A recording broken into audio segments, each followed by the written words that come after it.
내 집에서 당장 나가.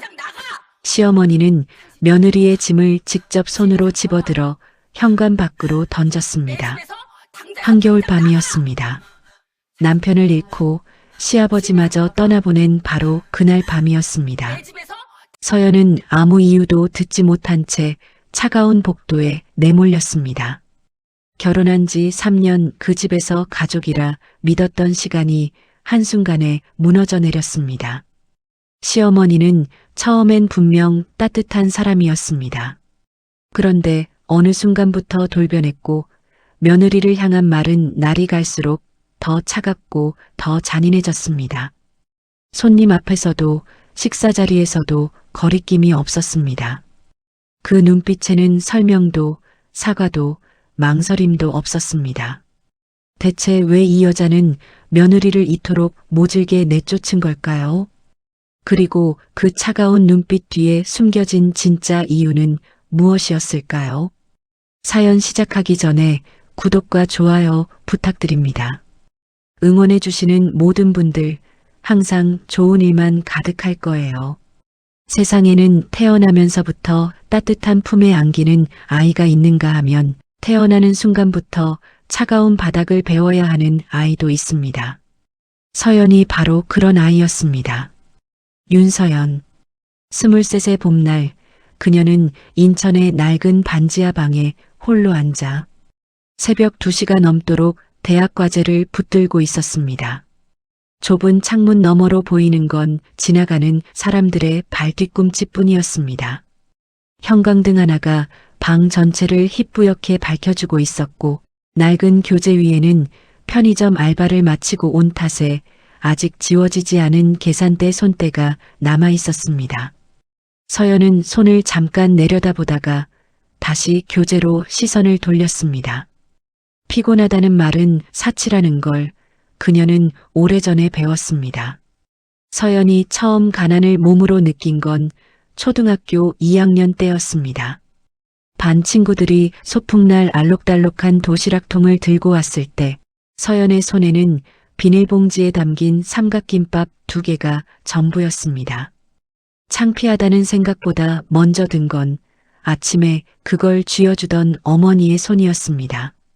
살짝 떨리고 있던 그 손. 어머니는 웃으며 말했습니다. 우리 서연이 제일 맛있는 거 싸줬어. 알지? 서연은 고개를 끄덕였습니다. 그때 이미 알고 있었습니다. 그게 사실이 아니라는 것도 어머니가 왜 그렇게 말하는지도. 그래서 더 꾹 참았습니다. 소풍 내내 삼각김밥을 천천히 아주 천천히 씹으면서 맛있다는 표정을 지어 보였습니다. 서연의 가족은 아버지, 어머니, 그리고 2살 어린 남동생, 이렇게 넷이었습니다. 아버지는 공사 현장을 전전하며 일했지만 무릎이 점점 나빠지면서 일자리를 구하는 것조차 힘들어졌습니다. 어머니는 식당 주방에서 하루 10시간씩 일했고 집에 돌아오면 발이 퉁퉁 부어 있었습니다. 그 부은 발을 보는 날마다 서연은 가슴 어딘가가 묵직하게 눌리는 느낌을 받았습니다. 어린 마음에도 그게 얼마나 힘든 일인지 알 것 같았습니다.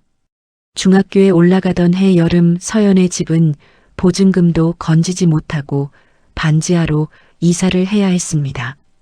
이삿짐이라고 해봤자 낡은 냉장고 하나, 장롱 하나, 그리고 담요 몇 장이 전부였습니다. 이삿날 밤 아버지는 아무 말도 없이 마루에 앉아 담배를 피웠습니다. 어머니는 부엌에서 혼자 짐을 정리하면서 콧소리 하나 내지 않았습니다.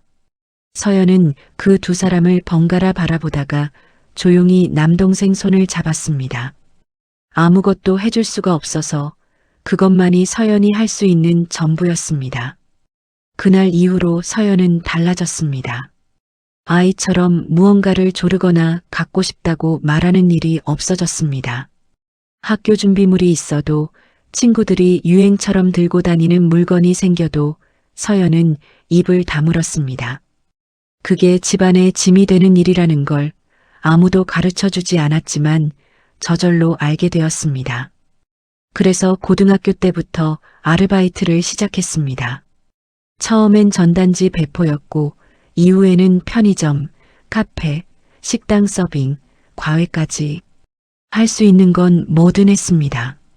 편의점 야간 알바를 하다가 새벽 6시에 퇴근해서 교복으로 갈아입고 곧장 학교에 가는 날도 있었습니다.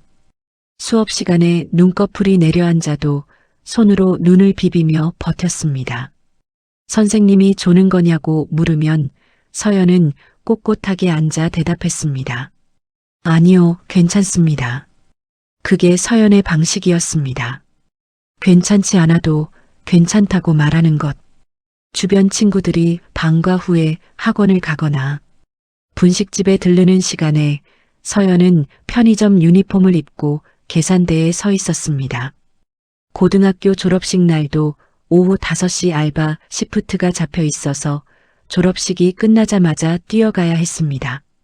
가운을 입고 찍는 사진 한 장 남기지 못했습니다. 그날 어머니가 보내온 문자 하나가 서연의 핸드폰에 남아 있었습니다. 우리 딸 졸업 축하해. 고생했어.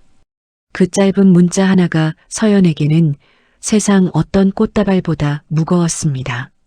눈물이 나올 것 같았지만 꾹 참았습니다. 울 시간도 울 자리도 없었습니다. 대학에 들어가서도 사정은 크게 다르지 않았습니다. 장학금을 받기 위해 성적에 매달렸고 생활비를 벌기 위해 몸을 혹사했습니다. 강의가 끝나면 곧장 알바처로 달려가고 알바가 끝나면 자정이 넘어 반지하 방으로 돌아왔습니다. 방에 들어서면 습한 냄새가 제일 먼저 코를 찔렀습니다. 장마철이면 벽에 곰팡이가 피었고 겨울이면 창문 틈으로 바람이 들어와 이불을 뒤집어 써도 발끝이 시렸습니다. 그래도 서연은 그 방이 싫지 않았습니다. 오히려 그 방에 들어설 때마다 오늘도 버텼다는 안도감이 먼저 왔습니다. 그런 환경이 서연을 단단하게 만들었습니다. 남들보다 훨씬 빠르게 세상의 무게를 배웠고 말보다 행동이 앞서는 사람이 되었습니다. 누군가 힘들다고 하면 직접 나서서 도왔고 약속을 한 번도 어긴 적이 없었습니다. 식당 알바를 할 때는 가장 먼저 나와 가장 늦게 퇴근했고 편의점 야간을 뛸 때는 교대자가 늦어도 군말 없이 자리를 지켰습니다. 매니저들은 하나같이 서연을 칭찬했지만 정작 서연은 그게 대단한 일이라고 생각해 본 적이 없었습니다. 그냥 해야 하니까 하는 것이었습니다. 하지만 그 단단함의 이면에는 아주 조용한 갈망이 하나 자리 잡고 있었습니다. 언젠가는 따뜻한 곳에서 아무 걱정 없이 그냥 밥 한 끼를 먹어보고 싶다는 것. 쫓기듯 먹는 게 아니라 느긋하게 맛있다는 말을 소리내어 해가면서 그게 서연의 가장 소박한 꿈이었습니다. 사람을 쉽게 믿지 않는 성격이 된 것도 어찌 보면 당연한 일이었습니다. 살면서 호의를 내밀었다가 실망한 적이 한두 번이 아니었습니다. 웃으며 다가왔다가 필요한 것만 챙기고 돌아선 사람들, 아무렇지 않게 뒤통수를 치고 간 사람들. 서연은 그런 경험들을 마음속 깊이 쌓아두면서 점점 사람을 가까이 두는 것을 두려워하게 되었습니다. 하지만 반대로 한번 믿기로 결심한 사람에게는 전부를 쏟아부었습니다. 그것이 서연의 방식이었습니다. 믿지 않을 때는 아무것도 주지 않지만 믿기로 했을 때는 모든 것을 내어줬습니다.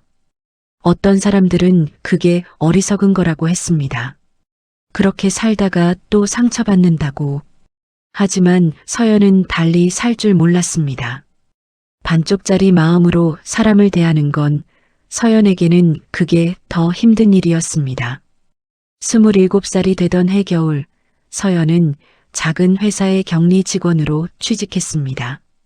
급여가 많지 않았지만 안정적인 일자리라는 게 그녀에겐 무엇보다 소중했습니다. 아침 8시에 출근해서 저녁 7시에 퇴근하는 평범한 일상. 처음으로 알바가 아닌 제대로 된 월급을 받는 직장인이 된 날, 서연은 퇴근길에 어머니에게 전화를 걸었습니다. 신호가 울리는 동안 심장이 이상하게 두근거렸습니다. 엄마, 나 오늘 첫 월급 받았어. 이번 달엔 내가 밥 살게. 어머니는 한동안 아무 말이 없었습니다. 그러다가 낮고 떨리는 목소리로 말했습니다. 어이구, 우리 딸. 그 두 마디, 그게 전부였습니다. 하지만 서연은 그 말 속에 담긴 것들을 다 알았습니다. 고생했다는 것, 대견하다는 것, 미안하다는 것, 사랑한다는 것, 다 섞여 있었습니다. 서연은 전화를 끊고 나서야 비로소 입술을 꾹 깨물었습니다. 울면 안 된다고 생각했는데 눈물이 제 마음대로 흘러내렸습니다. 지하철 안 서연은 창문 쪽으로 고개를 돌리고 조용히 눈물을 닦았습니다. 곁에 있던 사람들은 아무도 몰랐을 것입니다. 그 작은 어깨 위에 얼마나 오랜 세월이 쌓여 있었는지를. 그렇게 서연은 조금씩, 아주 조금씩 자신의 자리를 만들어가고 있었습니다. 화려하지도 특별하지도 않았지만 그게 서연의 삶이었습니다. 스스로 일어서고 스스로 버티고 스스로 걸어가는 것. 그것만이 그녀가 아는 삶의 방식이었습니다. 그리고 그 조용하고 단단한 삶 속에서 그녀는 상상도 못했습니다. 자신이 곧 전혀 다른 세계의 문 앞에 서게 될 것이라는 걸. 그 문이 열리면서 처음으로 따뜻한 햇살 같은 사람이 그녀에게 손을 내밀 것이라는 걸. 그리고 그 따뜻함이 훗날 얼마나 큰 파도로 돌아올 것인지는 그때의 서연은 아무것도 몰랐습니다. 서연이 도윤을 처음 만난 건 28살 가을이었습니다. 회사 근처 작은 커피숍에서였습니다. 서연은 점심시간을 이용해 혼자 샌드위치를 먹고 있었고 도윤은 거래처 미팅을 마치고 잠깐 들어온 참이었습니다. 딱히 극적인 장면은 없었습니다. 도윤이 실수로 서연의 테이블에 커피를 쏟았고 서연에게 얼른 냅킨을 건넸습니다. 그게 전부였습니다. 죄송합니다. 옷에 튀지는 않으셨어요? 도윤이 당황한 얼굴로 물었습니다. 서연은 고개를 저었습니다. 괜찮아요. 저도 멀리 앉아 있었으니까요. 그게 두 사람이 나눈 첫 대화였습니다. 길지도 않고 특별하지도 않은. 그런데 도윤은 자리를 뜨지 않았습니다. 미안하다며 새 음료를 시켜주겠다고 했고 서연이 사양했지만 도윤은 이미 카운터로 걸어가고 있었습니다. 서연은 그 뒷모습을 보면서 속으로 생각했습니다. 참 고집센 사람이네 라고. 그렇게 짧은 대화 몇 마디가 오고 갔고 그날은 그냥 헤어졌습니다. 서연은 그 사람을 다시 보게 될 거라고는 생각하지 않았습니다. 세상은 넓고 우연은 한 번이면 충분하다고 생각했으니까요. 그런데 사흘 뒤 같은 커피숍에서 도윤이 다시 나타났습니다. 서연을 보자마자 조용히 손을 들었습니다. 또 오셨네요. 서연이 담담하게 말하자 도윤이 머쓱하게 웃었습니다. 사실 혹시 오실까 해서요. 그 말이 서연의 마음속 어딘가를 살짝 건드렸습니다. 하지만 서연은 티를 내지 않았습니다. 그냥 짧게 고개를 끄덕이고 다시 책을 폈습니다. 두 사람은 그날부터 가끔 같은 커피숍에서 마주쳤고 짧은 대화들이 조금씩 길어지기 시작했습니다. 도윤은 말수가 많은 편이 아니었지만 서연이 말할 때는 끝까지 들었습니다. 눈을 맞추고 가끔 고개를 끄덕이면서. 서연은 그게 낯설었습니다. 자신의 말을 그렇게 집중해서 들어주는 사람이 주변에 많지 않았으니까요. 그래서인지 도윤 앞에서는 평소보다 말이 조금 더 나왔습니다. 2개월쯤 지났을 때였습니다. 도윤이 처음으로 밥을 먹자고 했습니다. 서연은 잠깐 망설였습니다. 이 사람이 어떤 사람인지, 어디서 왔는지, 무슨 일을 하는지 정확히 알지 못했습니다. 하지만 이상하게도 이 사람 앞에서는 경계심이 천천히 풀리고 있었습니다. 서연은 결국 고개를 끄덕였습니다. 그 저녁 식사 자리에서 서연은 처음으로 도윤이 강도윤이라는 사실을 알았습니다. 태성그룹 강 회장의 장남. 서연은 숟가락을 떨어뜨릴 뻔했습니다. 얼굴에 아무 표정도 짓지 않으려 애썼지만 속으로는 작은 소용돌이가 일었습니다. 재벌가 사람이라는 게 문제가 아니었습니다. 그 사람과 자신 사이의 거리가 너무나 선명하게 느껴졌습니다. 그리고 그 거리가 서연을 불편하게 만들었습니다. 왜 그렇게 봐요? 도윤이 서연의 표정을 읽고 조용히 물었습니다. 그냥 제가 있어야 할 자리가 아닌 것 같아서요. 서연은 솔직하게 말했습니다. 도윤은 잠시 서연을 바라보다가 말했습니다. 그런 생각은 내가 할게요. 서연 씨는 그냥 밥만 드세요. 그 말에 서연은 뭐라고 대꾸해야 할지 몰랐습니다. 황당하기도 했고 어딘가 따뜻하기도 했습니다. 결국 서연은 다시 숟가락을 들었습니다.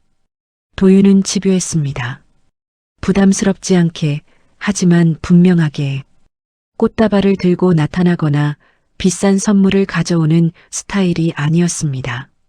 그냥 서연이 야근을 하면 회사 앞에서 기다리고 있었고 서연이 피곤하다고 하면 조용한 곳에 데려가 쉬게 해줬습니다.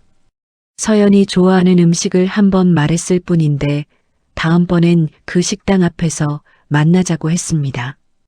그런 사람이었습니다. 큰 걸 주는 게 아니라 작은 걸 기억하는 사람. 서연은 그게 제일 무서웠습니다. 비싼 선물은 무시할 수 있었습니다. 화려한 말도 흘려들을 수 있었습니다. 그런데 작은 것을 기억해주는 사람은 버티기가 어려웠습니다. 사귄 지 6개월이 지났을 때 도윤이 진지한 얼굴로 말했습니다. 서연 씨, 우리 결혼하면 어떨까요? 서연은 그 말을 듣고 한참 동안 말이 없었습니다. 예상하지 못한 건 아니었습니다.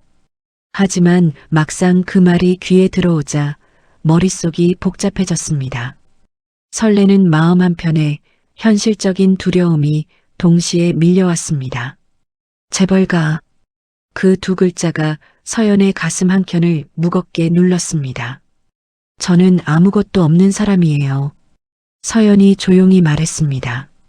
자랑도 아니고 겸손도 아니었습니다. 그냥 사실이었습니다. 나는 서연 씨가 있잖아요. 도윤은 흔들림 없이 대답했습니다. 그 눈빛에는 꾸밈이 없었습니다. 그리고 그게 서연의 마음을 가장 깊은 곳까지 건드렸습니다. 물론 반대가 없지는 않았습니다. 도윤의 주변 사람들 중 일부는 신분 차이를 이야기했고 집안을 따져야 한다는 말도 나왔습니다. 하지만 도윤은 그런 말들에 일절 흔들리지 않았습니다. 오히려 더 단호해졌습니다. 서연은 그런 도윤을 보면서 처음으로 어떤 사람에게 기대어도 되겠다는 생각을 했습니다. 아주 조금, 딱 그만큼만. 두 사람의 결혼을 가장 먼저 마음으로 받아들인 건 시아버지 강 회장이었습니다. 처음 인사를 드리러 갔을 때 서연은 온몸이 굳는 것 같았습니다. 반지하에서 자란 자신이 이 넓은 응접실 소파에 앉아 있다는 사실이 어딘가 어울리지 않는다고 느꼈습니다. 손을 무릎 위에 올려놓고 등을 꼿꼿하게 세운 채 서연은 숨을 고르고 있었습니다. 강 회장은 서연을 한참 바라보다가 물었습니다. 사회생활은 얼마나 됐어요? 2년 조금 넘었습니다. 일하면서 힘든 건 없었어요? 서연은 잠깐 생각하다가 솔직하게 대답했습니다. 힘들지 않은 날이 없었지만 그게 당연한 거라고 생각했습니다. 강 회장은 그 말을 듣고 조용히 고개를 끄덕였습니다. 그리고 잠시 후 말했습니다. 도윤이 눈이 있군. 그 짧은 한마디가 서연에게는 뜻밖이었습니다. 가슴 어딘가가 살짝 풀리는 기분이었습니다. 시어머니 박정혜는 첫 만남에서 말이 많지 않았습니다. 하지만 차갑지도 않았습니다. 서연이 인사를 드리자 조용히 손을 잡아주었고 식사 자리에서 서연의 밥그릇이 비면 먼저 반찬을 얹어주었습니다. 서연은 그 손의 온기가 낯설었습니다. 따뜻하다는 느낌이 이렇게 사람의 손에서도 올 수 있다는 게 서연에게는 아직 익숙하지 않은 것이었습니다. 결혼식은 크지 않았습니다. 도윤이 서연의 의견을 존중해서 조용하고 간결하게 치르기로 했습니다. 서연은 그게 고마웠습니다. 화려한 자리에서 자신이 빛날 수 있는 사람이 아니라는 걸 알고 있었으니까요. 그냥 도윤 곁에 서서 웃을 수 있으면 그걸로 충분했습니다. 결혼식 날 아침 어머니가 서연의 손을 잡았습니다. 말은 없었습니다. 그냥 꼭 쥐었다가 천천히 놓아주었습니다. 서연은 그 손을 놓치지 않으려고 잠깐 더 붙잡았습니다. 그리고 속으로 생각했습니다. 엄마, 나 이제 괜찮을 것 같아 라고. 그게 서연의 새로운 시작이었습니다. 평생 혼자 짐을 지고 걸어온 사람이 처음으로 누군가와 나란히 걷게 된 날이었습니다. 결혼을 하고 나서 서연이 가장 먼저 익숙해져야 했던 건 아침에 눈을 떴을 때 혼자가 아니라는 사실이었습니다. 반지하 방에서 홀로 형광등을 켜던 새벽들과는 전혀 다른 아침이었습니다. 커튼 사이로 햇살이 들어오고 옆에는 남편이 조용히 숨을 쉬며 자고 있었습니다. 서연은 그 장면을 며칠 동안은 그냥 바라보기만 했습니다. 꿈인지 현실인지 구분이 잘 되지 않아서 괜히 눈을 깜빡여 보기도 했습니다. 남편 강도윤은 서연이 생각했던 것보다 훨씬 더 다정한 사람이었습니다. 재벌가 장남이라는 타이틀이 무색하게 집에서는 특별한 게 없었습니다. 아침에 일찍 일어나면 직접 커피를 내렸고 서연이 늦잠을 자는 날에는 조용히 옆에 두고 나갔습니다. 출장이 있는 날에는 전날 밤 꼭 한 번씩 물었습니다. 내일 혼자 밥 챙겨 먹을 수 있어요?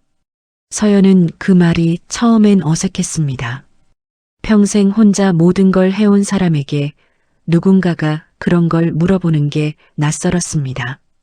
그래서 괜찮다고 걱정 말라고 대답했습니다. 그런데 남편은 그러면서도 냉장고에 먹을 것을 미리 채워두고 나갔습니다. 서연은 그 냉장고를 열 때마다 피식 웃고 말았습니다. 말로는 괜찮다고 해도 그 마음이 고맙지 않을 수가 없었습니다. 두 사람은 크게 다투는 일이 없었습니다. 성격이 잘 맞아서라기보다는 두 사람 모두 상대방에게 맞춰주려는 마음이 컸기 때문이었습니다. 남편은 서연이 피곤해 보이면 먼저 눈치채고 조용히 자리를 내어줬고 서연은 남편이 일이 힘든 날에는 말없이 따뜻한 국 한 그릇을 내밀었습니다. 말이 많이 필요하지 않은 관계였습니다. 그냥 옆에 있는 것만으로도 충분한 그런 사이였습니다. 서연이 결혼 후 처음으로 편하게 먹은 밥은 결혼한 지 4개월쯤 됐을 때였습니다. 그날따라 남편이 일찍 퇴근했고 두 사람은 소파에 나란히 앉아 아무 말 없이 텔레비전을 보면서 밥을 먹었습니다. 국이 있었고 반찬이 3가지 있었습니다. 특별한 것도 없고 비싼 것도 없었습니다.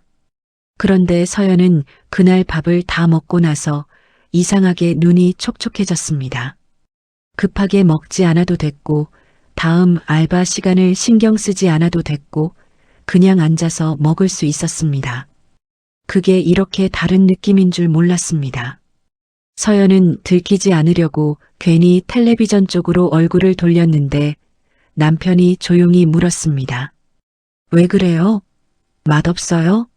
아니요. 맛있어요. 서연은 짧게 대답했습니다. 남편은 더 묻지 않았습니다. 그냥 고개를 끄덕이고 다시 텔레비전을 봤습니다. 그 장면이 서연에게는 오래도록 남았습니다.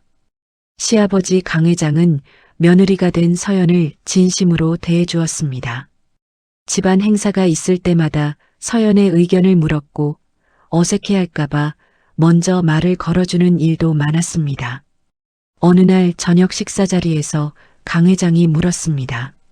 서연이는 어릴 때 꿈이 뭐였어? 서연은 잠깐 멈칫했습니다. 꿈이라는 단어가 자신과는 좀 거리가 있다고 느꼈기 때문이었습니다. 어릴 때는 꿈을 꿀 여유가 없었습니다. 그냥 오늘 하루를 버티는 게 목표였으니까요. 특별한 꿈은 없었어요. 그냥 가족한테 짐이 되지 않는 사람이 되고 싶었습니다. 강 회장은 그 말을 듣고 한참 동안 조용히 있었습니다. 그러다가 낮은 목소리로 말했습니다. 그게 제일 어려운 꿈이야. 서연은 그 말의 무게를 나중에 생각할수록 더 깊이 느꼈습니다. 대단한 꿈을 가진 사람보다 주변에 짐이 되지 않으려 평생 조심하며 살아온 사람의 마음을 강 회장은 알아본 것 같았습니다. 시어머니 박정혜도 처음에는 따뜻했습니다. 서연이 무언가를 모르면 직접 가르쳐줬고 명절 준비를 함께할 때는 곁에서 차근차근 알려주었습니다. 서연이 처음으로 명절 전을 부치던 날 모양이 제각각이 되어버려서 멋쩍어 하자 시어머니가 옆에서 말했습니다. 처음엔 다 그래. 나도 처음엔 엉망이었어. 그 말이 서연에게는 유난히 고마웠습니다. 잘해야 한다는 압박이 아니라 못해도 괜찮다는 말. 그런 말을 들어본 기억이 별로 없었으니까요. 서연은 그날 전 굽는 내내 괜히 기분이 좋았습니다. 그런가 하면 시어머니는 서연이 집에 올 때마다 뭔가를 꼭 손에 들려보냈습니다. 직접 담근 깍두기라든가 볕 좋은 날 말린 나물이라든가 대단한 것들이 아니었습니다. 하지만 서연은 그것들을 집에 가져와 냉장고에 넣으면서 이상하게 눈이 따뜻해지는 것을 느꼈습니다. 누군가 자신을 위해 뭔가를 챙겨준다는 게 여전히 낯설고 또 고마운 일이었습니다. 결혼 생활은 잔잔했습니다. 극적인 사건도 없었고 드라마 같은 갈등도 없었습니다. 그냥 평범한 하루들이 조용히 쌓여갔습니다. 남편과 장을 보러 가고 주말에는 근처 공원을 걷고 시댁에 인사를 드리러 가고 서연은 그 일상이 지루하지 않았습니다. 오히려 그 평범함이 사치처럼 느껴졌습니다. 이런 하루가 자신에게 허락된 것이 아직도 실감이 나지 않을 정도로 남편은 가끔 서연의 지난 이야기를 들을 때면 별말 없이 그냥 듣고 있었습니다. 끼어들거나 가르치려 들지 않았습니다.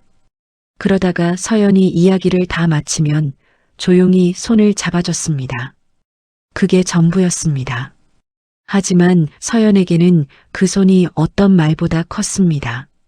결혼한 지 1년이 넘어가면서 서연은 자신이 조금씩 변하고 있다는 걸 느꼈습니다. 말할 때 목소리가 조금 커졌고 웃을 때 더 오래 웃게 되었습니다. 아무도 시키지 않아도 먹고 싶은 게 생기면 말할 수 있게 되었고 피곤하면 피곤하다고 말할 수 있게 되었습니다. 사소한 변화들이었지만 서연에게는 전혀 사소하지 않은 것들이었습니다. 자신도 모르는 사이에 조금씩 사람다워지고 있었습니다. 어느 날 밤 잠자리에 들기 전에 남편이 아무 이유 없이 말했습니다. 서연 씨, 있어줘서 고마워요. 서연은 그 말에 뭐라고 답해야 할지 몰랐습니다. 고맙다는 말을 들어본 적이 없어서가 아니라 이런 식으로 아무 이유 없이 그냥 고맙다는 말을 들어본 적이 없었습니다. 서연은 잠시 천장을 바라보다가 조용히 대답했습니다. 저도요. 그 두 마디가 두 사람 사이에서 그 무엇보다 많은 말을 대신해 주었습니다. 그리고 그 시간 동안 서연은 처음으로 이런 생각을 했습니다. 내 집이라는 게 이런 느낌이구나. 짐이 아니라 가족이라는 게 이런 거구나. 그 생각을 할 때마다 가슴 어딘가가 조용히 따뜻해졌습니다. 꽤 오래 식지 않고 그 따뜻함이 서연의 생애에서 가장 소중한 계절이 될 것이라는 걸 그때의 서연은 알지 못했습니다. 행복이라는 건 늘 그렇습니다. 그 안에 있을 때는 얼마나 귀한 것인지 잘 모르고 잃고 나서야 비로소 알게 됩니다. 서연에게도 그 계절은 너무 빨리 지나가 버리고 말았습니다. 그날은 평범한 화요일이었습니다. 남편은 아침 7시에 출근했습니다. 서연은 현관까지 배웅을 나갔고 남편은 나가면서 습관처럼 서연의 머리를 한번 쓰다듬었습니다. 특별한 말은 없었습니다. 그냥 늘 하던 대로였습니다. 남편은 돌아보지 않고 엘리베이터에 올라탔고 서연은 문이 닫히는 걸 보고 나서야 안으로 들어왔습니다. 설거지를 하고 빨래를 돌리고 오전을 보냈습니다. 지극히 평범한 하루였습니다. 그게 마지막이라는 걸 그때의 서연은 전혀 몰랐습니다. 연락이 온 건 오후 3시가 조금 넘었을 때였습니다. 모르는 번호였습니다. 서연은 처음엔 대수롭지 않게 받았습니다. 윤서연 씨 맞으시죠? 강도윤 씨 보호자이신가요? 그 순간 서연의 손에서 힘이 빠졌습니다. 무슨 일이냐고 물었지만 전화기 너머 목소리는 차분하고 딱딱했습니다. 교통사고가 났습니다. 지금 바로 병원으로 오셔야 할 것 같습니다. 서연은 그 말을 듣고도 한동안 움직이지 못했습니다. 머릿속이 하얘지는 것 같았습니다. 다리가 말을 듣지 않아서 소파 팔걸이를 붙잡고 겨우 일어섰습니다. 코트도 제대로 챙기지 못한 채 맨발에 슬리퍼를 끌고 집을 나왔습니다. 엘리베이터 안에서 거울을 봤는데 자신이 거기 있는 게 실감이 나지 않았습니다. 그냥 몸이 움직이고 있었습니다. 머리는 아무 생각도 하지 못하는데 몸만 먼저 가고 있었습니다. 택시 안에서 서연은 손을 무릎 위에 올려놓고 내려다봤습니다. 손이 떨리고 있었습니다. 멈추려고 해도 멈춰지지 않았습니다. 서연은 그 손을 꽉 쥐고 입술을 깨물었습니다. 아직 아무것도 모른다. 괜찮을 수도 있다. 스스로에게 계속 그 말을 되뇌었지만 가슴속 어딘가는 이미 알고 있었습니다. 그 전화가 어떤 전화였는지를. 택시를 타고 병원에 도착했을 때 시어머니가 이미 복도에 서 있었습니다. 시어머니의 얼굴을 보는 순간 서연은 숨이 턱 막혔습니다. 평소에 항상 단정하게 매만진 머리가 헝클어져 있었고 손이 가슴 앞에서 떨리고 있었습니다. 서연이 다가가자 시어머니는 아무 말도 하지 않고 서연의 손을 꽉 잡았습니다. 그 손이 너무 차갑고 떨려서 서연은 그제야 눈물이 올라오는 걸 느꼈습니다. 하지만 참았습니다. 지금 울면 안 된다는 생각이 먼저였습니다. 의사가 나와서 말을 전했습니다. 과속 차량이 중앙선을 넘어 남편이 타고 있던 차량 쪽으로 들이받은 사고였습니다. 충격이 너무 컸습니다. 손을 쓸 수 있는 상황이 아니었습니다. 의사의 말이 들리기는 했지만 무슨 뜻인지 머리로 받아들여지지 않았습니다. 서연은 그냥 서 있었습니다. 눈을 깜빡이지도 않고 숨도 제대로 쉬지 않으면서 시어머니가 먼저 무너졌습니다. 복도 의자에 주저앉으면서 낮게 신음하는 소리가 들렸습니다. 그 소리가 서연의 귀에 박혀서 오래도록 사라지지 않았습니다. 서연은 시어머니 옆에 앉아 손을 잡았습니다. 자신도 무너지고 싶었지만 그럴 수가 없었습니다. 아니, 그럴 여유가 없었습니다. 지금 이 순간 무너지면 안 된다고 이상하게 그 생각이 먼저 들었습니다. 시아버지는 비서에게 연락을 받고 1시간 뒤에 도착했습니다. 병원 문을 열고 들어오면서 이미 상황을 짐작한 듯 얼굴빛이 잿빛이었습니다. 복도를 걸어오는 발걸음이 무거웠고 서연과 눈이 마주치는 순간 걸음을 멈췄습니다. 서연은 아무 말도 할 수 없었습니다. 그냥 고개를 천천히 숙였습니다. 그리고 그 짧은 침묵 속에 모든 것이 담겨 있었습니다. 장례는 조용하게 치러졌습니다. 재벌가의 장남이었으니 조문객이 많을 거라고 생각했는데 가족이 일부러 조용하게 하자고 했습니다. 서연은 3일 내내 영정 앞에 앉아 있었습니다. 소리 없이 울었습니다. 소리를 내면 더 무너질 것 같아서 입을 꽉 다물고 눈물만 흘렸습니다. 손에는 남편이 생전에 쓰던 머플러가 쥐어져 있었습니다. 출장 갈 때 넣으라고 나가던 그 머플러. 서연은 그게 차마 손에서 놓이지 않았습니다. 조문을 오는 사람들이 서연에게 위로의 말을 건넸지만 무슨 말을 들어도 귀에 들어오지 않았습니다. 고개를 끄덕이고 감사하다는 말을 했지만 그건 몸이 자동으로 하는 행동이었습니다. 머릿속은 계속 같은 장면을 떠올리고 있었습니다. 아침에 현관을 나서던 남편의 뒷모습, 돌아보지 않고 엘리베이터에 올라타던 그 모습, 그게 마지막인 줄 알았다면 한 번만 더 불러볼걸, 한 번만 더 붙잡을걸. 그 생각이 서연을 가장 아프게 했습니다. 사고 경위는 단순 교통사고로 정리가 됐습니다. 조사가 더 이상 깊게 들어가지 않았지만 가족 중 누구도 그 결론에 의문을 제기하지 않았습니다. 충격에 빠진 상태에서 누가 뭘 더 따질 수 있었겠습니까? 그냥 사고였구나. 어쩔 수 없는 일이었구나. 그렇게 받아들이는 것 외에 달리 방법이 없었습니다. 하지만 서연의 마음 한켠에는 설명되지 않는 무언가가 계속 남아 있었습니다.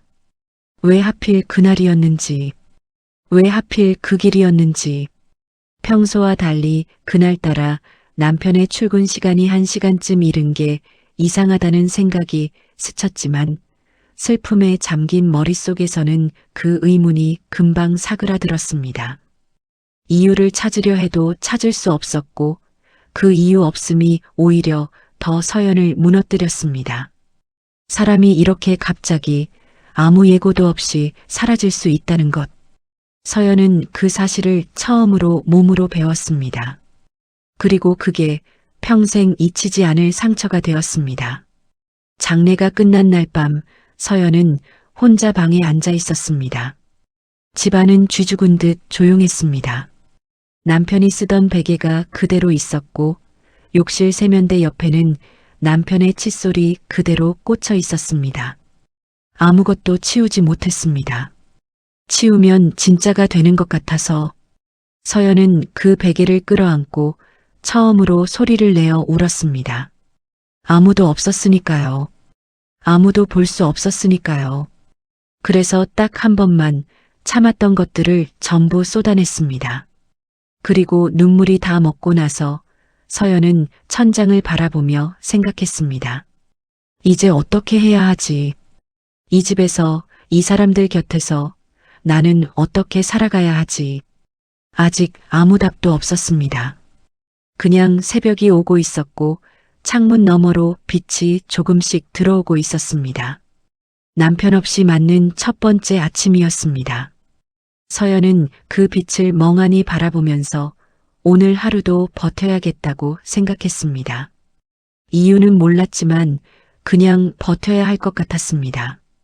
남편이 세상을 떠난 뒤 집안의 공기가 달라졌습니다. 처음 한 달은 그냥 다 같이 슬펐습니다. 시아버지는 식사도 제대로 못하고 방에만 계셨고 시어머니는 하루에도 몇 번씩 남편의 방문을 열었다가 닫았습니다. 서연은 그 모습들을 곁에서 지켜보면서 자신의 슬픔은 잠시 접어두었습니다. 지금은 내가 버텨야 한다고, 내가 이 집을 지켜야 한다고 생각했습니다. 아침이면 시아버지 약을 챙기고 끼니마다 시어머니 곁에 앉아 밥을 같이 먹으려 했습니다. 말은 별로 없었지만 그냥 옆에 있는 것만으로도 무언가를 할 수 있다고 느꼈습니다. 그런데 그 무렵부터 집안에 또 다른 움직임이 생겨나기 시작했습니다. 남편의 동생 강민석이었습니다. 도윤보다 2살 어린 34세 차남이었습니다.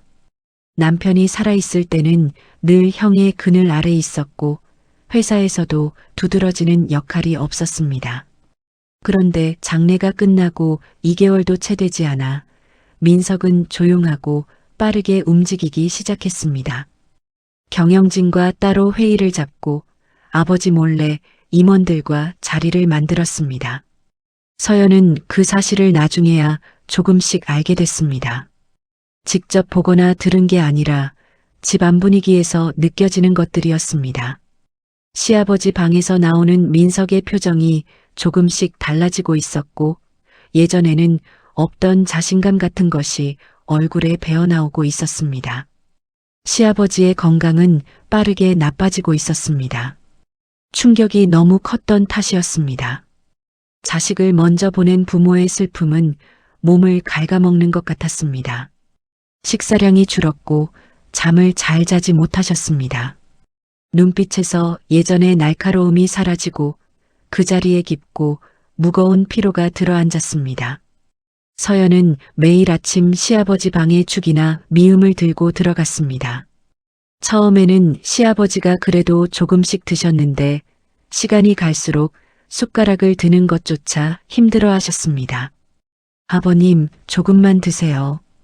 약 드시려면 뭐라도 드셔야 해요. 서연이 조심스럽게 말하면 시아버지는 힘없이 고개를 끄덕였습니다. 그 모습이 서연은 볼 때마다 가슴이 무너졌습니다. 그 단단하던 분이 이렇게까지 작아져 있다는 게 남편을 잃은 상실이 얼마나 큰지를 그대로 보여주는 것 같았습니다.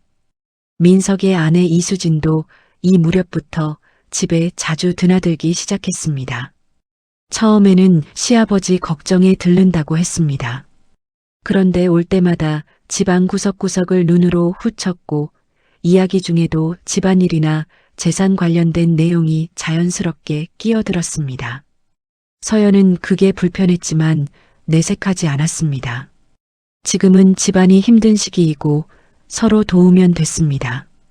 서연은 그렇게 생각하려 했습니다. 하지만 수지는 갈수록 미묘하게 선을 넘는 일이 생겼습니다. 어느 날 서연이 시아버지께 드릴 약을 챙기고 있는데 수진이 옆에서 말했습니다. 형님, 그거 제가 할게요. 형님은 좀 쉬세요. 듣기에는 배려하는 말이었습니다. 그런데 서연은 그 말이 왠지 이상하게 들렸습니다. 목소리 어딘가에 이제 여기는 내 자리라는 뉘앙스가 섞여 있었습니다. 서연은 그냥 고개를 끄덕이고 물러났습니다. 굳이 자리를 차지하려는 사람처럼 보이고 싶지 않았습니다. 하지만 방을 나오면서 무언가 조금씩 빠져나가는 느낌이 들었습니다. 발소리도 없이 그냥 조용히.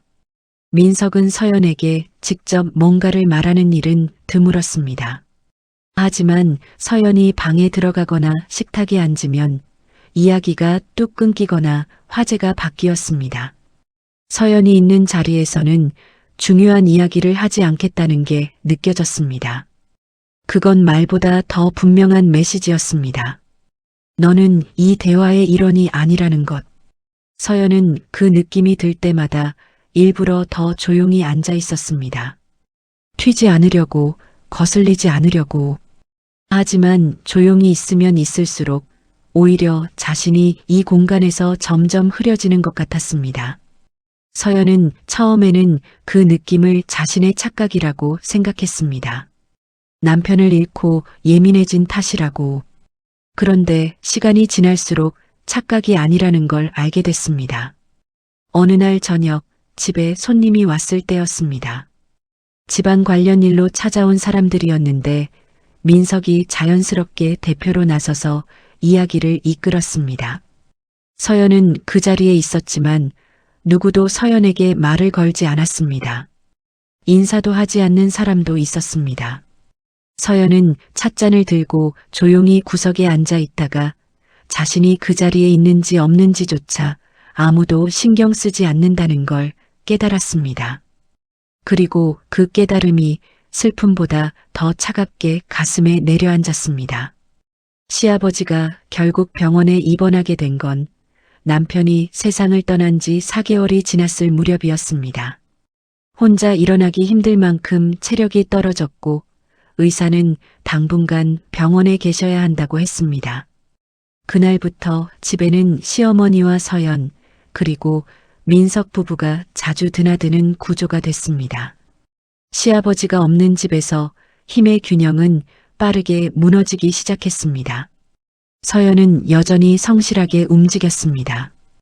병원에 계신 시아버지께 매일 들렀고 시어머니가 외롭지 않도록 곁을 지켰습니다. 집안일도 마다하지 않았습니다. 누군가 알아주든 알아주지 않든 해야 하니까 했습니다. 그게 서연이 아는 방식이었습니다. 그러나 집안의 무게중심은 이미 민석 쪽으로 기울어 있었습니다. 회사 일은 민석이 주도하게 됐고 집안 대소사도 민석의 의견이 먼저 오갔습니다. 서연은 그 변화를 막을 방법도 막을 이유도 딱히 찾지 못했습니다. 남편이 없는 자리에 자신이 무엇을 할 수 있는지 솔직히 서연도 몰랐습니다. 그냥 자신이 할 수 있는 일을 했습니다. 시아버지 간병, 시어머니 곁에 있는 것. 그게 서연이 이 집에서 할 수 있는 전부라고 생각했습니다. 그런데 서연이 미처 깨닫지 못한 사이에 그 성실함과 헌신이 오히려 서연을 더 고립시키고 있었습니다. 민석 부부의 눈에 서연은 거추장스러운 존재가 되고 있었고 집안에서 서연의 목소리가 닿는 곳은 점점 좁아지고 있었습니다. 서연은 그 사실을 아직 몰랐습니다. 그냥 오늘도 시아버지 병실 문을 열고 따뜻한 죽 한 그릇을 들고 들어갔습니다. 창가에 기대어 눈을 감고 계신 시아버지의 얼굴을 보면서 서연은 조용히 숟가락을 내밀었습니다. 이게 지금 서연이 할 수 있는 전부였습니다. 그리고 그것만으로도 서연은 오늘 하루를 버텼습니다. 처음 이상한 낌새를 느낀 건 남편이 떠난 지 5개월쯤 됐을 때였습니다. 그날도 서연은 아침 일찍 일어나 시어머니 식사를 준비하고 있었습니다. 된장국을 끓이면서 시어머니가 좋아하는 버섯을 잘게 썰고 있었는데 시어머니가 부엌 입구에 서서 서연을 바라보고 있었습니다. 서연은 처음엔 눈치채지 못했습니다. 그러다 시선이 느껴져 고개를 돌렸는데 시어머니의 표정이 평소와 달랐습니다. 따뜻하지도 않고 그렇다고 차갑지도 않은 무언가를 재고 있는 듯한 눈빛이었습니다. 서연이 눈이 마주치자 시어머니는 아무 말 없이 자리를 떴습니다. 서연은 잠시 멍하니 서 있다가 다시 국을 저었습니다. 별거 아니겠지 싶었습니다. 그런데 그 눈빛이 그 다음 날도 이어졌습니다. 시어머니는 서연이 뭔가를 할 때마다 말없이 바라보았고 함께 밥을 먹는 자리에서도 대화가 눈에 띄게 줄어들었습니다. 예전에는 식사 자리에서 소소한 이야기라도 나눴는데 이제는 숟가락 소리만 들렸습니다.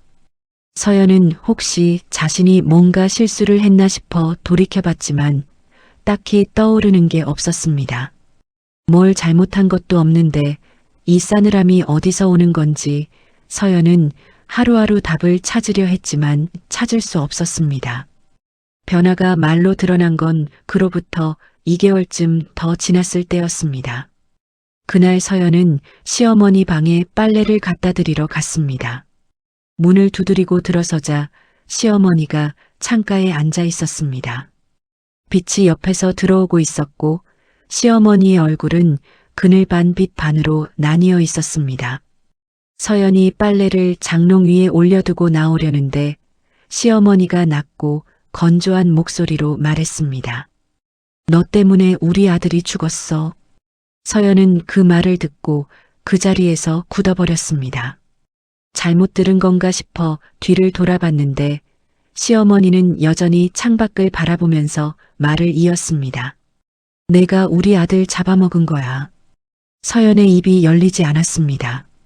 뭐라고 해야 할지, 어디서부터 말해야 할지 아무것도 생각나지 않았습니다. 심장이 쿵 내려앉는 것 같았고 손에 들고 있던 수건이 바닥에 떨어졌습니다. 서연은 그걸 줍지도 못하고 방에서 나왔습니다.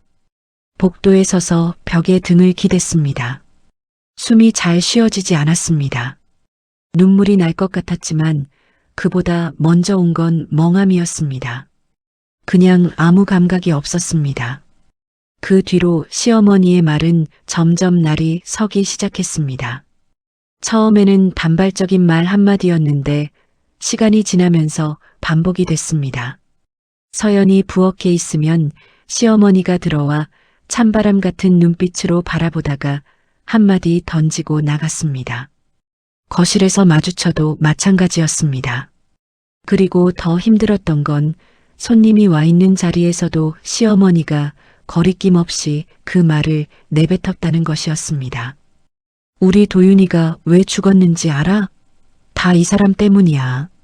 그 말을 들은 손님들의 시선이 서연에게 쏠렸습니다. 어떤 사람은 당황해서 눈을 피했고 어떤 사람은 노골적으로 서연을 훑어봤습니다. 서연은 그 시선들을 받으면서도 자리에서 일어나지 않았습니다. 얼굴이 달아올랐고 손이 떨렸습니다. 하지만 반박하지 않았습니다. 무슨 말을 해도 소용없을 것 같았고 무엇보다 이분이 왜 이러시는지 아직도 이유를 알 수 없었습니다. 민석과 수지는 그 장면들을 방관했습니다. 말리지도 않았고 두둔하지도 않았습니다. 오히려 수지는 시어머니가 그런 말을 할 때 살짝 눈을 내리깔며 아무 말도 하지 않았는데 그 침묵이 동조처럼 느껴졌습니다. 민석도 마찬가지였습니다. 서연이 고개를 숙이고 있으면 민석은 딴 곳을 바라보며 입을 다물었습니다. 이 가족 안에서 서연을 지켜주는 사람은 아무도 없었습니다. 서연은 밤마다 방에 돌아와 혼자 앉았습니다. 오늘 하루 들은 말들을 가만히 곱씹다가 지워버리려고 했습니다. 억울했습니다. 억울하지 않다고 하면 거짓말이었습니다. 하지만 억울함보다 더 크게 자리를 차지한 건 이 상황을 도무지 이해할 수 없다는 혼란이었습니다. 내가 뭘 잘못한 걸까? 내가 뭘 어떻게 해야 하는 걸까? 아무리 생각해도 답이 나오지 않았습니다. 그래서 더 힘들었습니다. 이유라도 알면 버틸 수 있을 것 같은데 이유를 모르니 어디에다 마음을 붙여야 할지조차 몰랐습니다. 그러면서도 서연은 집을 떠날 수가 없었습니다. 시아버지가 병원에 계신 동안 시어머니 곁에 있어드려야 한다는 마음이 컸습니다. 그리고 어딘가 아직도 시어머니가 슬픔 때문에 그러시는 거라고 믿고 싶었습니다. 아들을 잃은 어머니가 어딘가에 분노를 쏟아내야 하는데 그게 자신에게로 향하는 거라고, 그 분노가 지나가면 나아지겠지 하는 기대가 서연의 발목을 잡았습니다. 아직 포기하고 싶지 않았습니다. 이 집에서 쫓겨나는 것보다 버티는 게 낫다고 생각했습니다. 하지만 시어머니의 말은 나아지지 않았습니다. 오히려 갈수록 더 깊어지고 더 공개적이 됐습니다. 서연이 밥을 떠서 내밀면 시어머니는 그릇을 옆으로 밀었습니다. 서연이 말을 걸면 대꾸하지 않았습니다. 그리고 아무도 없는 자리에서 시어머니는 낮고 단단한 목소리로 말하곤 했습니다. 넌 여기 있으면 안 되는 사람이야. 그 말을 들을 때마다 서연은 무언가가 조금씩 부서지는 느낌을 받았습니다. 한 번에 와장창 무너지는 게 아니라 아주 조금씩 조용히 금이 가는 느낌이었습니다. 그게 오히려 더 고통스러웠습니다. 한 번에 무너지면 차라리 일어설 수도 있었을 텐데 이렇게 조금씩 깎여나가는 건 어디서부터 버텨야 할지조차 몰랐습니다. 밤에 혼자 누워 있으면 낮에 들은 말들이 하나씩 다시 떠올랐습니다. 서연은 눈을 감고 억지로 생각을 지우려 했지만 쉽게 지워지지 않았습니다. 그래도 다음 날 아침이 오면 서연은 다시 일어났습니다. 세수를 하고 부엌으로 나갔습니다. 된장국을 끓이고 밥을 지었습니다. 시어머니가 먹든 먹지 않든 상을 차렸습니다. 이유는 설명하기 어려웠습니다. 그냥 해야 할 것 같았습니다. 버티는 것 외에 다른 방법을 몰랐습니다. 서연이 살아온 방식이 원래 그랬습니다. 쓰러지더라도 다음 날은 다시 일어나는 것. 그게 전부였습니다. 시아버지가 세상을 떠난 건 입원하신 지 2달이 조금 지났을 무렵이었습니다. 병원에서 연락이 왔을 때 서연은 집에 있었습니다. 전화를 받는 순간 가슴이 무너지는 것 같았습니다. 서둘러 병원으로 달려갔지만 이미 늦은 뒤였습니다. 병실 침대 옆에 서연이 도착했을 때 시어머니는 이미 손을 잡고 앉아 있었습니다. 민석과 수진도 와 있었습니다. 서연은 문 앞에서 잠깐 멈췄다가 조용히 들어가 구석에 섰습니다. 시아버지의 얼굴은 평온해 보였습니다. 고통 없이 가신 것 같아서 그게 그나마 다행이라는 생각이 들었습니다. 눈물이 흘렀지만 소리는 내지 않았습니다. 그냥 조용히 고개를 숙였습니다. 처음 만났을 때 서연을 인정해 주었던 분이었습니다. 그 따뜻함을 기억하면서 서연은 마지막 인사를 드렸습니다. 장례는 사흘 동안 치러졌습니다. 서연은 장례 내내 묵묵히 자리를 지켰습니다. 음식을 나르고 조문객을 맞이하고 치워야 할 것들을 치웠습니다. 누가 시켜서가 아니라 그냥 몸이 먼저 움직였습니다. 그게 서연이 슬픔을 버티는 방식이었습니다. 가만히 있으면 더 무너질 것 같아서 계속 무언가를 했습니다. 민석 부부는 조문객들 앞에서는 슬픔을 표했지만 서연과 눈이 마주치는 순간이면 이내 시선을 돌렸습니다. 서연은 그것을 느끼면서도 신경 쓸 겨를이 없었습니다. 그냥 움직였습니다. 발인을 끝내고 조문객들이 거의 다 돌아가고 집안에는 가족만 남아 있었습니다. 서연은 뒷정리를 하고 있었습니다. 손은 움직이는데 머릿속은 텅 빈 것 같았습니다. 몸이 너무 피곤해서 감각 자체가 둔해진 것 같은 느낌이었습니다. 그때 거실 쪽에서 발소리가 들렸습니다. 시어머니였습니다. 서연은 고개를 들었습니다. 시어머니의 얼굴은 창백했고 눈빛은 서늘했습니다. 사흘 내내 울어서 눈이 부어 있었지만 그 눈빛만큼은 흔들리지 않았습니다. 어떤 결심을 한 사람의 눈빛이었습니다.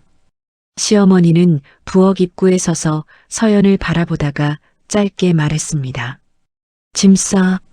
서연은 그 말이 귀에 들어왔는데도 무슨 뜻인지 바로 이해가 되지 않았습니다.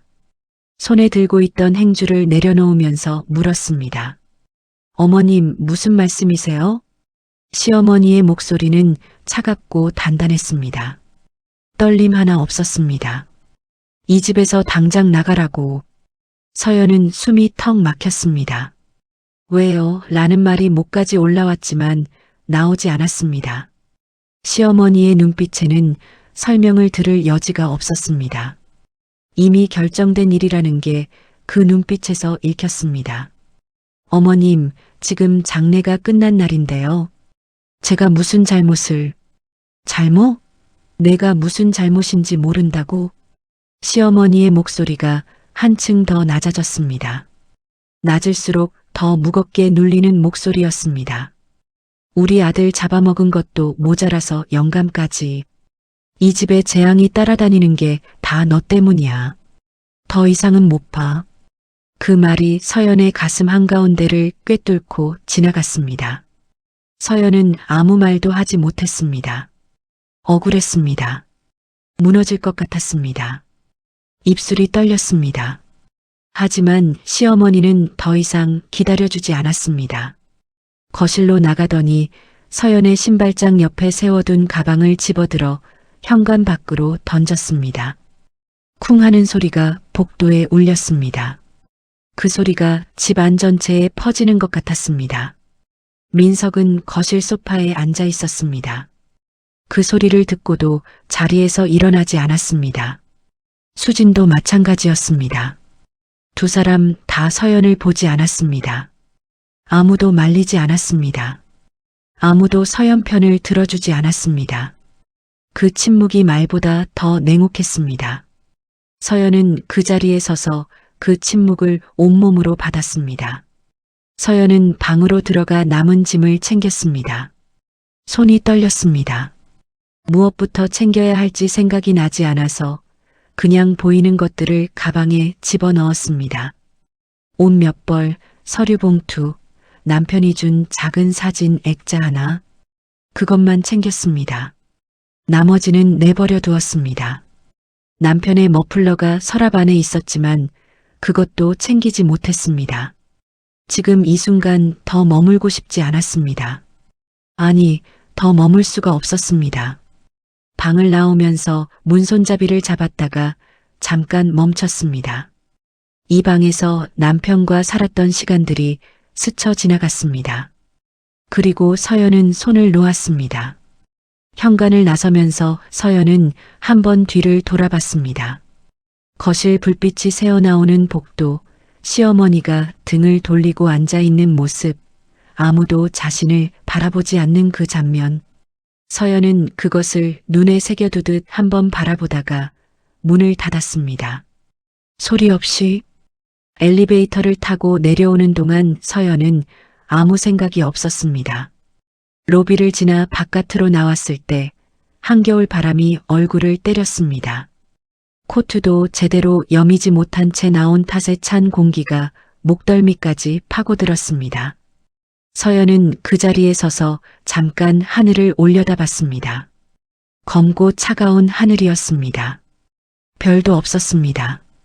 발이 잘 움직이지 않았습니다. 어디로 가야 하는지 몰랐습니다. 가방을 든 손이 시렸습니다. 서연은 그냥 한 발짝 내딛었습니다. 그 다음 한 발짝 그냥 걸었습니다. 방향도 없이 그냥 걸었습니다. 울지 않았습니다. 울 수가 없었습니다. 너무 추웠고 너무 아팠고 너무 혼란스러웠습니다. 감정이 한꺼번에 너무 많이 몰려와서 오히려 아무것도 느껴지지 않는 것 같았습니다. 한참을 걷다가 서연은 편의점 앞 작은 벤치에 앉았습니다. 가방을 무릎 위에 올려놓고 손을 꼭 쥐었습니다. 바람이 계속 불었습니다. 편의점 안에서는 환한 불빛이 새어나오고 사람들이 오가고 있었습니다. 아무 일도 없는 것처럼 평범한 밤이었습니다. 그런데 서연에게는 그 평범한 풍경이 너무 멀게 느껴졌습니다. 저 안에 있는 사람들과 자신 사이에 유리벽이라도 있는 것 같았습니다. 서연은 고개를 숙이고 눈을 감았습니다. 이제 정말 아무도 없구나. 기댈 곳이 없구나. 이유도 모른 채 쫓겨났구나. 그 생각이 눈물보다 더 깊은 곳에서 서연을 찌르고 들어왔습니다. 한겨울밤의 찬 공기가 온몸을 감쌌습니다. 아무것도 없는 곳에서 서연은 혼자였습니다. 완전히 혼자였습니다. 그리고 그 혼자라는 느낌이 이번에는 너무 무거워서 쉽게 일어설 수가 없었습니다. 그날 밤 서연이 찾아간 곳은 오래된 고시원이었습니다. 편의점 벤치에서 한참을 앉아 있다가 더 이상 앉아만 있을 수 없다는 생각이 들었습니다. 핸드폰으로 근처에 빈 방이 있는 곳을 검색했고 걸어서 20분 거리에 있는 고시원에 전화를 걸었습니다. 월세가 얼마냐고 물었을 때 상대방이 금액을 말해줬는데 서연은 그냥 알겠다고 했습니다. 얼마인지 따질 여유가 없었습니다. 그냥 오늘 밤 누울 곳이 필요했습니다. 고시원 방은 좁았습니다. 싱글 침대 하나가 있고 더 이상 공간이 없을 정도였습니다. 벽에는 곰팡이 자국이 희미하게 남아 있었고 창문은 작고 높이 달려 있어서 바깥이 거의 보이지 않았습니다. 복도에서는 누군가 라면을 끓이는 냄새가 흘러들어왔습니다. 서연은 가방을 내려놓고 침대에 앉았습니다. 그리고 한동안 아무것도 하지 않고 그냥 앉아 있었습니다. 평생 좁고 낡은 곳에서 살아왔는데 이상하게 그날 밤 그 방이 유난히 작게 느껴졌습니다. 공간이 작아서가 아니라 자신이 너무 작아진 것 같아서였습니다. 재벌가 며느리였다가 하루아침에 고시원 방 한 칸에 앉아 있는 신세가 됐습니다. 억울하다는 말도 이제는 가볍게 느껴질 만큼 지금 이 상황이 현실인지 아닌지 아직도 실감이 나지 않았습니다. 그날 밤은 잠을 거의 자지 못했습니다. 눈을 감으면 시어머니의 얼굴이 떠올랐고 복도에 떨어진 가방 소리가 귓속에서 계속 울렸습니다. 누워서 천장을 바라보다가 돌아눕다가 다시 천장을 바라보다가를 반복했습니다. 새벽 4시쯤 됐을 때 서연은 그냥 일어나 앉았습니다. 그리고 생각했습니다. 울어야 하나? 화를 내야 하나? 그런데 어느 쪽도 힘이 없었습니다. 그냥 멍했습니다. 몸도 마음도 그냥 텅 빈 것 같았습니다. 다음 날 아침 서연은 세수를 하고 밖으로 나갔습니다. 뭔가를 해야 했습니다. 가만히 방에 있으면 더 무너질 것 같았습니다. 우선 통장 잔액을 확인했습니다. 많지 않았습니다. 당장 2, 3개월은 버틸 수 있었지만 그 이후가 문제였습니다. 서연은 핸드폰을 들고 구인 앱을 열었습니다. 손가락이 화면을 스크롤하면서 눈에 들어오는 것들을 하나씩 살폈습니다. 오래 생각할 겨를이 없었습니다. 일단 일을 구해야 했습니다. 그게 먼저였습니다. 이틀 만에 서연은 작은 식당에 취직했습니다. 시내 골목 안쪽에 있는 테이블이 8개짜리 국밥집이었습니다. 주방 보조 겸 홀 서빙이었습니다. 사장은 나이 지긋한 여자분이었는데 서연의 이력서를 보더니 별다른 말 없이 내일부터 나오라고 했습니다. 그 짧은 말이 서연에게는 구명줄 같았습니다. 집에서 쫓겨난 지 3일 만에 일자리가 생겼습니다. 서연은 고시원으로 돌아와 이불을 꼭 끌어안았습니다. 다행이다 라는 말이 속으로 여러 번 반복됐습니다. 첫날부터 몸이 힘들었습니다. 아침 7시에 나가서 재료 준비를 시작하고 점심 손님이 빠지고 나면 잠깐 쉬었다가 저녁 장사를 마치고 설거지를 끝내면 밤 10시가 넘었습니다. 발이 붓고 허리가 뻐근하고 손목이 시큰거렸습니다. 고등학교 때 알바하던 기억이 났습니다. 그때도 이렇게 힘들었는데 그때보다 몸이 더 빨리 지쳤습니다. 나이가 들었구나 싶었습니다. 그런데 이상하게도 몸이 힘든 것보다 마음이 조금 낫다는 느낌이 들었습니다. 무언가를 하고 있다는 것, 오늘 하루를 그냥 보내지 않았다는 것. 그게 서연에게는 버팀목이 됐습니다. 퇴근하고 고시원으로 돌아오면 서연은 샤워를 하고 침대에 누웠습니다. 대부분 눕자마자 잠이 들었습니다. 몸이 너무 피곤해서 생각을 할 틈이 없었습니다. 그게 오히려 다행이었습니다. 생각을 하면 시어머니 얼굴이 떠올랐고 남편의 빈자리가 떠올랐고 왜 쫓겨났는지 모른다는 혼란이 밀려왔습니다. 그러니 차라리 몸이 지쳐있는 편이 나았습니다. 식당 사장은 서연에게 간섭이 많은 사람이 아니었습니다. 시키는 일을 제대로 하면 됐고 그 이상을 요구하지 않았습니다. 서연은 그게 편했습니다. 처음 한 달은 그냥 시키는 것만 했습니다. 2달이 지나면서 조금씩 요령이 생겼고 국물을 끓이는 순서나 재료 손질하는 방법도 익혔습니다. 사장이 어느 날 국간을 보더니 말했습니다. 손이 빠르네. 배운 데 있어요? 아니요. 그냥 눈으로 보고 따라했습니다. 사장은 짧게 고개를 끄덕였습니다. 그게 칭찬인지 아닌지 알 수 없었지만 서연은 그냥 다시 일로 돌아갔습니다. 4개월이 지났을 때 사장은 서연의 월급을 조금 올려줬습니다. 말은 없었습니다. 그냥 월급 봉투에 숫자가 더 커져 있었습니다. 서연은 그걸 보고 부엌에서 혼자 잠깐 눈시울이 뜨거워졌습니다. 별거 아닌데 그게 너무 고마웠습니다. 그렇게 시간이 흘렀습니다. 5개월, 6개월. 고시원 방 한 칸이 점점 자신의 공간처럼 느껴지기 시작했습니다. 처음에는 낯설고 쓸쓸하던 그 좁은 방이 이제는 문을 열고 들어올 때 조금 숨이 편해지는 곳이 됐습니다. 창문에 작은 화분 하나를 뒀고 침대 머리맡에는 남편 사진이 담긴 액자를 세워두었습니다. 그것만으로도 방이 조금 달라졌습니다. 하지만 마음속 어딘가에는 여전히 지워지지 않는 게 있었습니다. 왜 시어머니가 그랬을까? 아무 이유 없이 자신을 그렇게 몰아낼 수 있는 사람이 아닌데, 처음에는 그냥 슬픔이 너무 커서 그랬을 거라고 생각했습니다. 그런데 시간이 지나도 그 의문은 사라지지 않았습니다. 오히려 어떤 날은 더 선명하게 떠올랐습니다.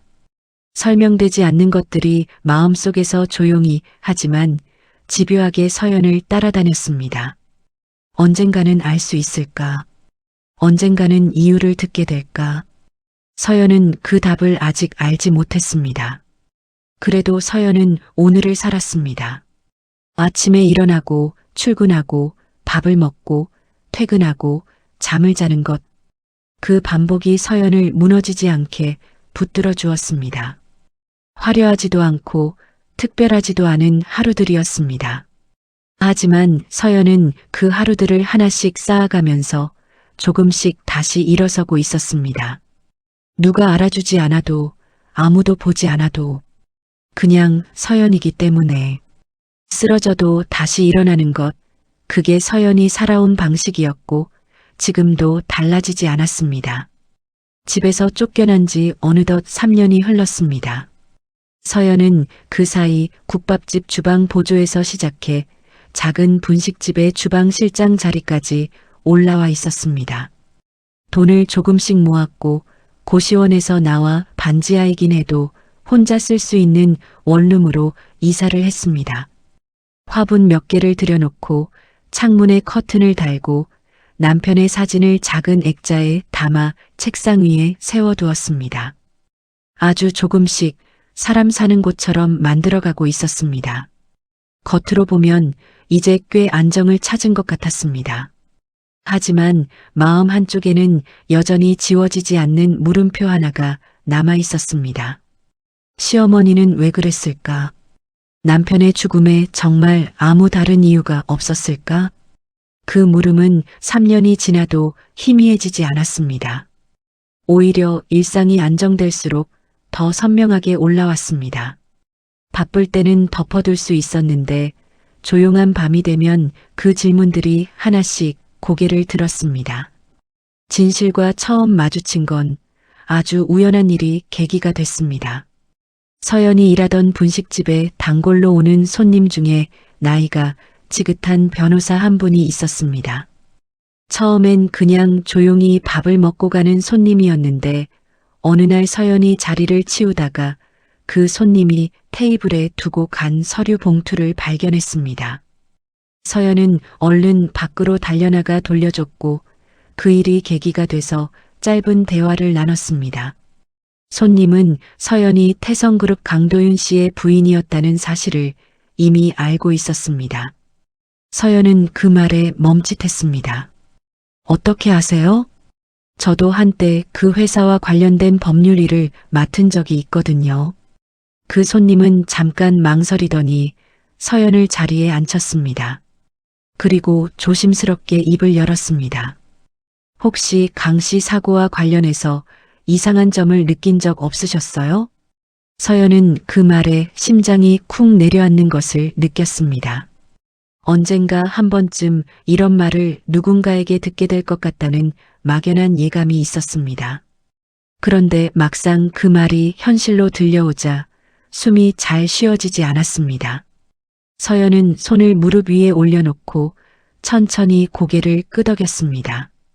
말은 나오지 않았습니다. 그 이후로 서연은 직접 움직이기 시작했습니다.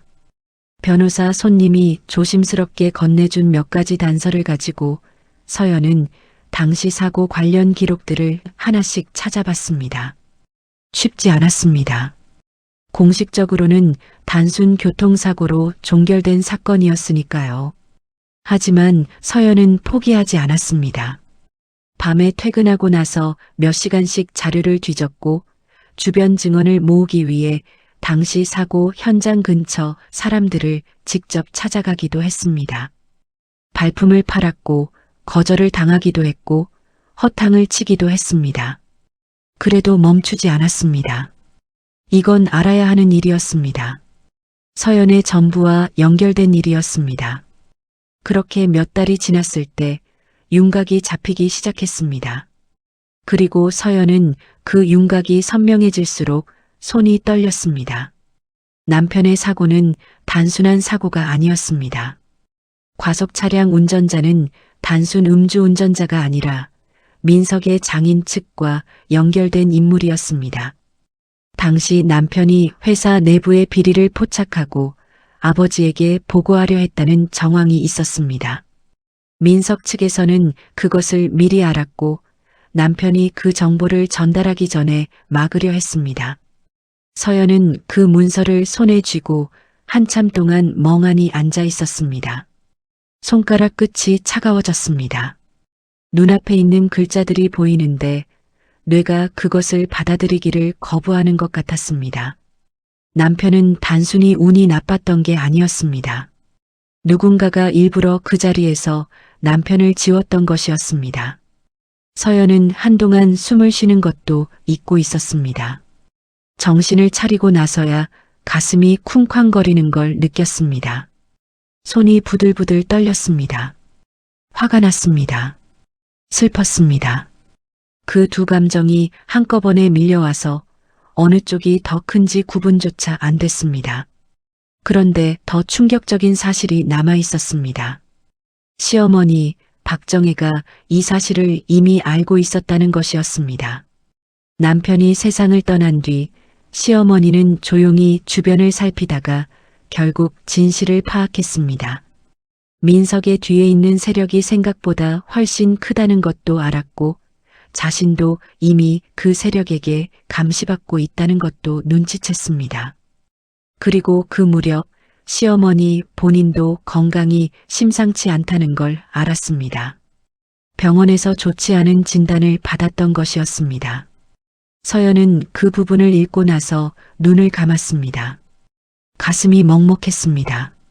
눈물이 올라오는 게 느껴졌지만 아직 울지 않았습니다. 계속 읽어야 했습니다. 시어머니는 생각했을 것입니다.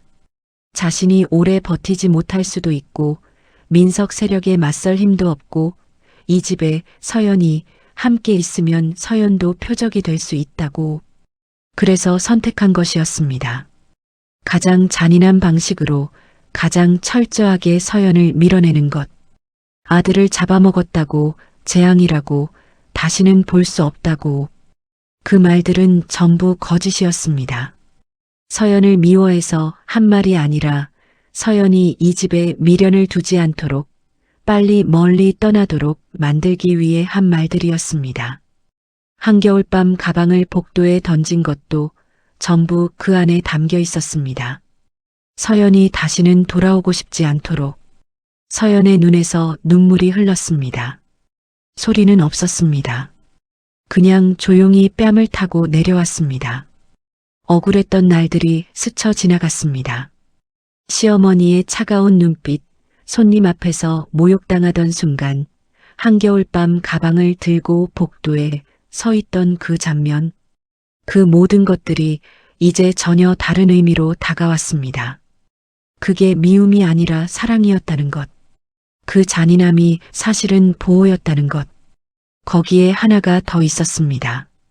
시어머니는 서연을 내쫓기 전에 몰래 재산의 일부를 서연 명의로 이전해 두었습니다. 서연이 몰랐을 뿐이지 이미 그 돈은 서연의 이름으로 묶여 있었습니다. 서연이 새로운 삶을 시작할 수 있도록 겉으로는 등을 돌리면서 뒤에서는 끝까지 챙겨주고 있었던 것이었습니다. 서연은 자료를 천천히 내려놓았습니다. 창밖으로 저녁빛이 들어오고 있었습니다. 오래된 원룸의 작은 창으로 들어오는 그 빛이 오늘따라 유난히 선명하게 느껴졌습니다. 서연은 눈물을 닦지 않고 그냥 앉아 있었습니다. 이제 어떻게 해야 할지 잠시 아무 생각도 하지 않았습니다. 그냥 이 감정을 온전히 느끼고 싶었습니다. 배신당한 줄 알았는데 지켜지고 있었다는 것. 버려진 줄 알았는데 살려진 것이었다는 것. 그 사실이 가슴 깊은 곳까지 천천히 스며드는 것을 느꼈습니다. 그리고 서연은 생각했습니다. 이제 가야겠다고. 시어머니를 찾아가야 한다고. 민석이 검찰에 불려간 건 서연이 진실을 알게 된 지 2달이 지났을 무렵이었습니다. 서연이 모아온 자료와 변호사 손님의 도움, 그리고 뒤늦게 양심을 되찾은 회사 내부 관계자의 증언이 맞물리면서 수사가 시작됐습니다. 횡령, 그리고 살인교사. 그 두 글자가 뉴스에 나왔을 때 서연은 식당 주방에서 그 소식을 들었습니다. 손에 들고 있던 국자를 내려놓고 잠깐 눈을 감았습니다. 기쁘지 않았습니다. 통쾌하지도 않았습니다. 그냥 오래된 무언가가 가슴에서 천천히 빠져나가는 것 같은 느낌이었습니다. 남편이 억울하게 갔다는 것을 세상이 이제 알게 됐구나. 오히려 슬펐습니다. 서연은 다시 국자를 들었습니다. 오늘 해야 할 일을 했습니다. 그리고 서연은 시어머니를 찾아가기로 했습니다. 오래 망설였습니다. 3년 전 그 밤이 자꾸 떠올랐습니다. 복도에 떨어진 가방, 차가웠던 눈빛, 이 집에서 당장 나가라던 목소리, 그 기억들이 발걸음을 붙잡았습니다. 그런데 동시에 그 모든 것들이 자신을 살리기 위한 것이었다는 사실도 이제는 알고 있었습니다. 서연은 어느 날 아침 일찍 일어나 깨끗한 옷으로 갈아입었습니다. 거울 앞에 서서 자신의 얼굴을 한번 봤습니다. 3년 전보다 눈빛이 달랐습니다. 더 단단해졌고 더 조용해졌습니다. 서연은 꽃 한 다발을 샀습니다. 화려한 것 말고 작고 소박한 것으로. 시어머니가 머물고 있는 곳은 도심에서 조금 벗어난 조용한 요양원이었습니다.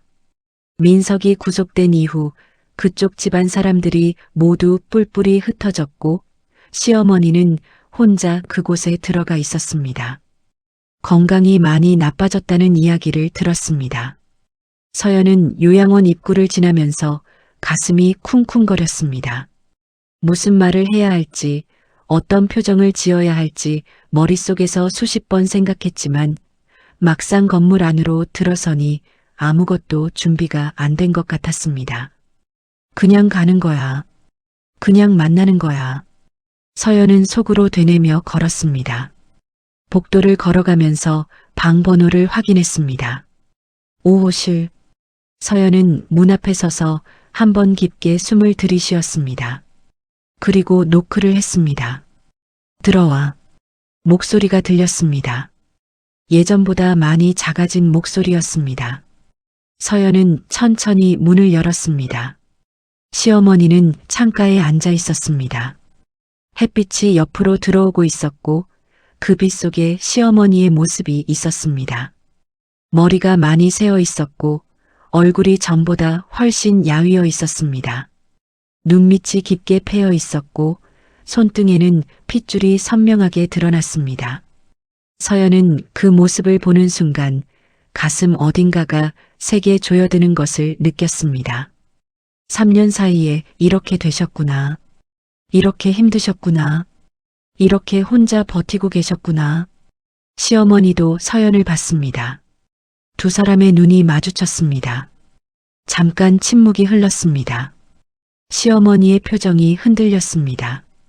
평생 단단하게 유지해온 그 표정에 처음으로 금이 가는 것이 보였습니다. 입술이 살짝 떨렸고 눈가가 붉어졌습니다. 서연은 말없이 다가가 시어머니 앞에 무릎을 꿇었습니다. 꽃다발을 가만히 내려놓으면서 시어머니의 손을 두 손으로 잡았습니다. 차가운 손이었습니다. 뼈가 느껴질 만큼 앙상한 손이었습니다. 서연은 그 손을 꼭 쥐었습니다. 어머님, 목소리가 떨렸습니다. 그 한마디를 꺼내는데 3년이 걸렸습니다. 다 알았어요. 이제 다 알았습니다. 시어머니의 눈에서 눈물이 흘렀습니다. 소리 없이 그냥 주르륵 흘러내렸습니다. 시어머니는 서연의 손을 꽉 쥐었습니다. 아무 말도 하지 않았습니다. 그냥 잡은 손에 힘을 줬습니다. 그게 전부였습니다. 그런데 그것만으로도 3년치 오해가 녹아내리는 것 같았습니다. 한참이 지나서야 시어머니가 말했습니다. 목소리가 낮고 떨렸습니다. 미안하다. 찾아와줘서 고맙다. 그 말이 방 안에 조용히 떨어졌습니다. 서연은 고개를 끄덕였습니다. 눈물이 흘렀습니다. 억울했던 밤들이, 이유를 몰라 혼란스럽던 날들이, 한겨울찬 바람 속에 혼자 서 있던 그 순간이 떠올랐습니다. 그리고 그 모든 것들이 이제 다른 빛 아래에서 보였습니다. 버려진 게 아니었습니다. 밀려난 게 아니었습니다. 살아있으라고, 살아서 계속 가라고, 그래서 내쫓아진 것이었습니다. 왜 그냥 말씀해 주시지 않으셨어요? 서연이 울면서 물었습니다. 원망이 아니었습니다.